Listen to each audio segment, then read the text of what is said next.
Comment évaluer un immeuble de rapport? Mais ça veut dire quoi, évaluer un immeuble de rapport? Mais moi, je comprends pas ton titre, c'est vraiment n'importe quoi. Bah en fait, c'est comment estimer le prix. Mais d'abord, avant ça, abonnez-vous à la chaîne pour recevoir en avant-première tous nos prochains conseils. Alors avant de vous expliquer comment on fait, pourquoi il faut évaluer son immeuble de rapport, la première chose c'est d'être sûr d'acheter une bonne affaire et la deuxième chose c'est d'être sûr de faire une offre au bon prix. Comment estimer le prix d'un immeuble? Eh bien pour nous, il y a 4 critères que l'on regarde. Le premier, c'est le prix au mètre carré. Par exemple, si vous habitez à Bordeaux, que vous voulez acheter à Bordeaux, que vous savez que le prix au mètre carré, vous avez fait votre étude de marché, c'est 4 500 € du mètre carré, eh bien, ça va vous donner une première indication. Vous prenez la surface de l'immeuble, par exemple s'il fait 100 mètres carrés, vous multipliez par 4500 et il ne faut jamais faire de maths à la caméra, mais je crois que ça fait 450 000 €. Bref, ce qu'on veut vous dire, c'est que l'objectif, c'est d'acheter en dessous du prix au mètre carré de votre secteur. Deuxième indicateur, bien sûr, ça va être de prendre en compte les travaux à faire parce que vous pourriez très bien acheter, comme je vous dis, un immeuble à, je sais pas, à 350 000 € à Bordeaux, mais si derrière, et vous dire ouais, c'est bien, c'est en dessous du prix du marché. Mais si c'est une ruine et qu'il y a 300 000 € de travaux. Exact. Donc, prenez en compte le montant des travaux. Et pour ça, c'est simple. Soit vous y connaissez, vous évaluez vous-même, soit vous faites appel à un courtier en travaux, soit vous faites passer des artisans qui vont vous donner des devis. Le troisième critère, ça va être les loyers. Et là, on rejoint la notion de rentabilité. À combien vous pouvez louer les appartements de cet immeuble par rapport au prix que vous allez le payer? C'est-à-dire que si, par exemple, l'immeuble ramène 2 000 € par mois, eh bien, nous, en tout cas, dans nos critères, on investit pas à moins de 10%. Donc, le calcul de rentabilité brute, il est très simple. On parle de rentabilité brute. Vous faites… Et de loyer hors charge.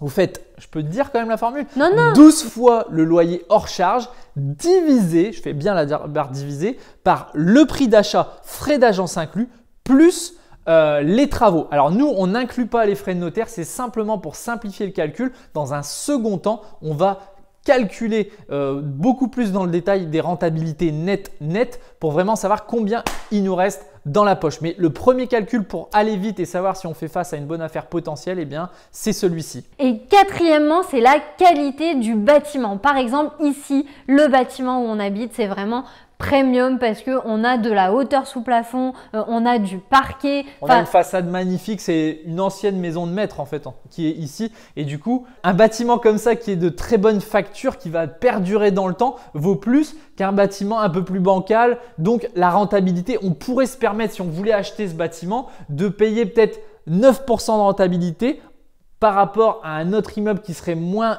qualitatif, mais où on voudrait plus de renta. Qu'est-ce qu'on entend par qualité du bâtiment? Donc par exemple, quand on visite un immeuble, on va regarder est-ce que c'est un plancher bois ou un plancher béton. Un plancher béton, c'est un immeuble qui techniquement est de meilleure qualité qu'un immeuble avec du plancher bois où on va avoir du bruit. L'isolation thermique, l'emplacement, tout ça, c'est des choses qui font partie de la qualité intrinsèque du bâtiment et qui va vous permettre d'ajuster le prix de l'immeuble. Alors moi, il y a un truc aussi que je voudrais rajouter dans la qualité du bâtiment parce qu'on peut acheter un immeuble qui est vendu vide, mais on peut aussi acheter un immeuble qui est vendu loué. Et pour moi, la qualité d'un bâtiment quand il est vendu loué, c'est aussi la qualité des locataires à l'intérieur.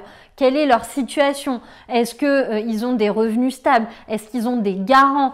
Combien ils gagnent? Tout ce genre de choses, ça fait pour moi partie aussi de la qualité du bâtiment. Très bon point Manu. Et d'ailleurs, si vous aussi, vous avez des indicateurs que vous regardez pour estimer la valeur d'un immeuble de rapport, mettez-le nous dans les commentaires, ça nous intéressera fortement. En attendant, on vous a préparé une formation, c'est gratuit, c'est offert pour aller plus loin sur l'investissement immobilier. Vous avez juste à cliquer sur le lien qui apparaît en dessous de cette vidéo. On vous attend pour répondre à toutes vos questions et en attendant, on vous dit l'aventure continue. À demain.